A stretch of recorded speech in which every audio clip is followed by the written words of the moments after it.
Hi golfers, Nick here from American Golf. I'm down at the Aintree store today, and today with me the new GAPRs from Taylormade. So GAPRs designed to fit the gap between your longest iron and your shortest fairway wood.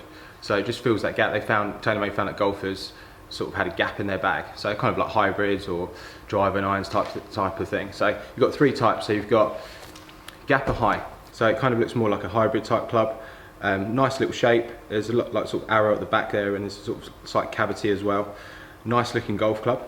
The GAPR High is available in 3, 4, 5 and 6.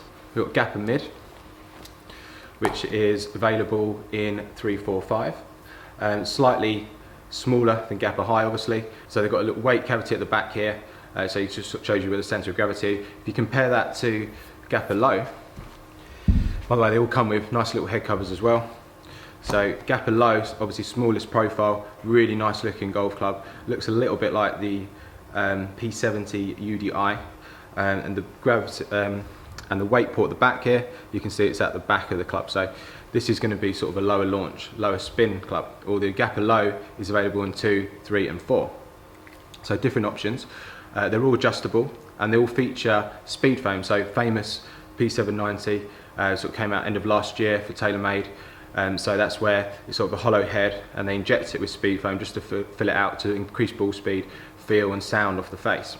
So they are adjustable 1.5 degrees up or down, and you've got a couple of increments in between as well. So I'm going to test them in the standard setting. We've got GAPR Lo 2, GAPR Mid 3 and GAPR High 4. And they all feature the KBS hybrid shaft, which is 81 grams I think in stiff. I'm going to start off with GAPR High, move on to the Mid, then the Low. And then afterwards we're going to sit down and take a look at the data. I've got the GC2 set up, I've got TP5 golf balls, so let's get going. So to start with, we're going to hit GAPR High. So this is 22 degrees in the 4. Nice looking shape, sort of smaller profile than normal hybrid, quite like that arrow on the back.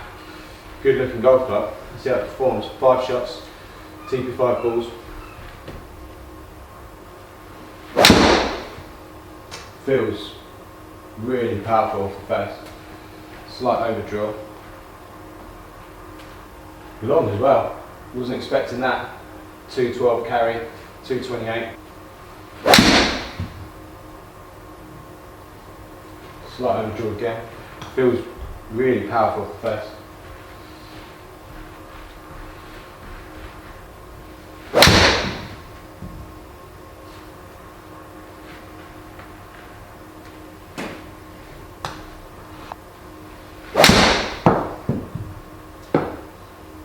Okay, that felt really good.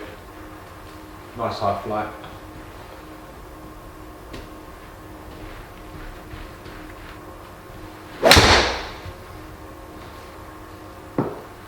Okay, GAPR High feels really powerful.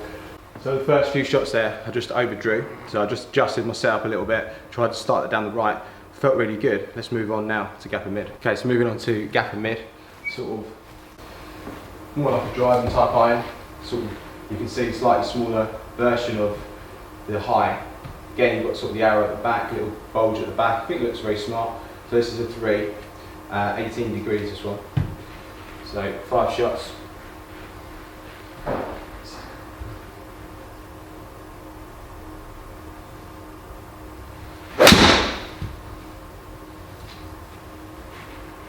Yeah, it feels really powerful. You definitely see lower trajectory there, a bit more yardage as well. I pitched around 222, so I was around 210 with the High. Again, really sort of powerful flight. Slight overdraw again.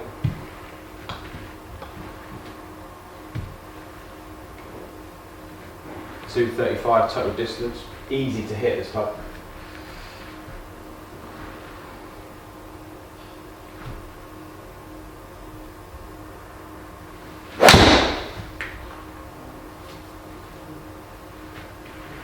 Do like the feel of this.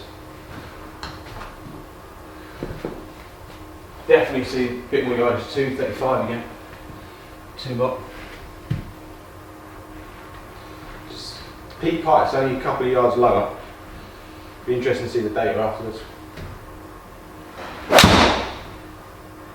It's a little bit lower on the face. That was my strike there, but still pretty forgiving.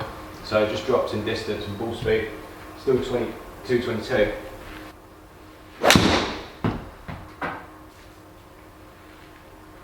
Okay, so GAPR mid, really like this golf club. We're going to move on now, see how good that GAPR Lo is. So last up, GAPR Lo. So this is a 2-iron, 17 degrees. See how this compares. Expecting obviously the longest distance out of this one. Looks awesome behind the ball, really like the shape of this. This one could be going in the bag.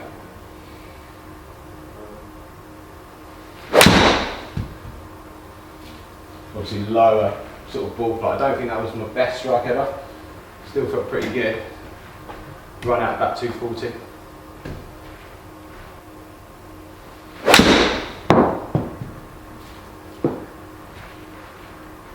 Again, don't think that was my best ever strike, but so it's obviously some sort of forgiveness to this. 240 again.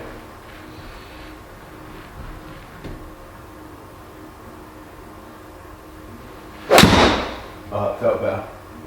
Pushed it slightly, little fade, but felt sweet.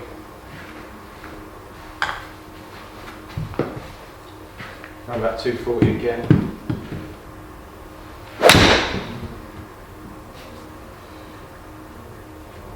Wasn't the best strike that, similar flight to that last one. Not quite striking this today, 231. Okay, last one. Good, look at that. Really powerful flight as we like to see. Playing links golf, that'd be ideal flight. It's going to run out 240 odd. Really sweet off the face. So GAPR Lo, slightly harder to hit, I think. I really like the GAPR mid, but we're going to sit down now, take a look at that data, see what the difference is between these golf clubs. Okay, so you see me hit a few shots there on the GC2. First impressions, I think all of these golf clubs, they look awesome. The finish of them is great. Behind the ball, they look great. I do prefer, personally, the look of the Lo, because it's slightly smaller profile. I think the mid looks good as well. And for sort of a hybrid type club, I think the high looks pretty good as well. Sort of slightly smaller sort of profile than a hybrid. But obviously the most important thing is the data and the performance of these golf clubs. So first of all, started off with the GAPR High, and like I said, I think it looks great. In terms of performance, you could definitely feel sort of the forgiveness in the head. And looking at the ball flight, first of all, you can see a lot higher sort of ball flight compared to the other two. I did hit a couple of shots to the left with that, but I did adjust for that. And then the last 2 or 3 were pretty good actually. Moved on to the mid. Again, that was probably my favourite so far. So it has got that extra sort of bit of forgiveness to it. Looking at the ball flight, again, just a couple out to the right, a couple out to the left, but sort of similar sort of trajectory. So sort of ball flight control looks pretty good with that, and it felt a little bit more forgiving than the Lo. So finally with the Lo, just looking at the ball flight, I did hit that pretty straight. A couple draws, a couple of fades, but there was one really low shot I caught low on the face, but it still managed to get out a reasonable distance. But you can see the ball flight obviously a lot lower than the rest of them. Now let's look at the data in sort of comparison between the three. Now obviously you've got to take into consideration ball striking. I wasn't swinging it the best today, but I was swinging it okay, so it's probably quite a good sort of test for hybrid type clubs. So first of all, looking at ball speed, the ball speed, obviously surprising this, was actually slightly higher with the GAPR High. So a couple of miles an hour faster with the GAPR High, 140 compared to 138 with the mid and the Lo. And then this is when we start to see obviously what I expected, and obviously the differences between these three golf clubs. When we look at the launch angle, it was a 12.8 with the High, 11.5 with the mid, and 9.2 with the Lo. So sort of what you expect, and that sort of reflects in the spin rates as well. So the high spin rate was with the High, 4,372 compared to 3,797 with the mid, and 2,978 with the Lo. So as expected from that respect in terms of backspin. Looking at the peak height was 32 yards high with the GAPR High, 28 yards high with the GAPR mid, so just slightly lower, and then a big difference then between the mid and the Lo. It was only averaging around 20 yards high with the Lo, but I did hit one a little bit off the bottom, so I'm sure that's the reason why it brought down the averages there. But obviously you can again see the differences in the height. So looking at the distances, obviously I did hit the GAPR High a little bit better, so that's why these gaps aren't so great. But 209 carry with the GAPR High, 213 with the mid, and 213 with the low. So same carry distance with the low and the mid there. Obviously I did hit that one shot with the low, which probably brought down the average, which was a bit of a lower ball flight, caught it right off the bottom. But in terms of total distances, you can see the gapping again, 225 with the high, 229 with the mid, and 239 with the low. So definite differences between these three golf clubs. You can see in the ball flight, you can see in the performance, you can see in the launch, the spin, the height and the distances. You can see the differences in the performance of these golf clubs. So sort of what I expected from these. So I will be doing a bit more testing with these golf clubs. I'm going to test them for sort of their forgiveness and their workability. Just to let you know, obviously I'm very lucky to have these golf clubs here at American Golf. I want to say a big thank you to Taylormade for sending those in to me. They launch in the UK on the 20th of September. We're due to get them at American Golf across the country from the 7th of September. So from the 7th of September, make sure you head down to American Golf and test these golf clubs. That's definitely worth to test. I think I'm going to sell loads of these this year.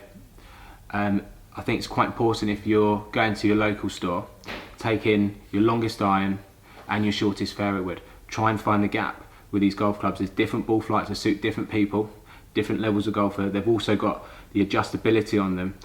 So I will be doing some more tests on these. So those videos are to come, so make sure you look out for those.